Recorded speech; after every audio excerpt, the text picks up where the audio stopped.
আধ পেট খেয়েও নারী থেকে যায় রাখতে জানলে। আধাবেলা বকুনির পর একটু আহ্লাদি কথায় নারী ভুলে যায় তার অভিমান অভিযোগ। জগতের সবচেয়ে কোমল আর কঠিন বোধহয় নারীই হয়। কখনো অভিমানী, কখনো উগ্রতা, আবার কখনো কান্না মিশিয়ে একটা সম্পর্ক ধরে রাখার প্রথম আর শেষ চেষ্টাটা নারীই করে। নারীকে রেখে দেওয়া সহজ, একটু মিষ্টি কথার ফুলঝুরি অথবা বাড়তি ভুল প্রশংসাতেও নারী থেকে যায়। নগর ঘুরে ঘরে ফিরে একটা মৃদু হাসিতে কোমলতা মাখিয়ে কেমন আছো প্রশ্নেও নারী থেকে যায়। একটু মনোযোগে নারী ভালোবাসে ছাড়খাড় হয়ে চুরমার হয়ে যায়।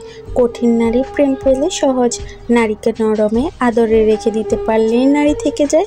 10 টাকার একটা সতেজ গোলাপেও নারীকে রেখে দেওয়া যায়। শুধু রাখার মতো চেষ্টাটুকু নারী বুঝতে পারলেই থেকে যায়। একটু প্রেমে, একটু জেদে, একটু যত্নে নারীকে রাখা যায়। পুরুষ রাখতে পারে না বলে নারী থাকতে পারে না। সম্পর্কের আশেপাশে আগাছা সরিয়ে রাখলেই নারী থেকে যায়। বেসে যায় অসীম ভালো, শুধু নারীকে রাখার চেষ্টাটুকু করতে হয়, তাহলেই নারী থেকে যায়।